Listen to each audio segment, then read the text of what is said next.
நிறைய மதங்கள் வெளிநாட்டில் உற்பத்தி ஆகி வந்த மதங்கள் இருக்குது.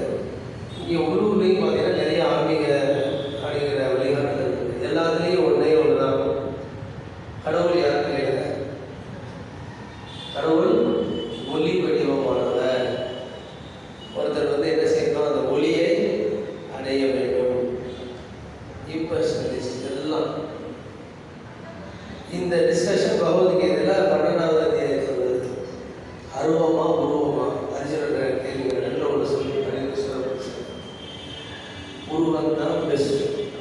யார் ஒருவர் வந்து உருவ வழிபாடு பண்ணி அந்த ஒரு உருவத்தை உடைய பகவானை அடையணும்னு சொல்லி தன் வாழ்க்கையில் பயிற்சி பண்ணுறாரோ இஸ் தி பெஸ்ட் அப்படின்னு சொல்லி அது பகவத்கீதை கூட சொல்கிறேன்.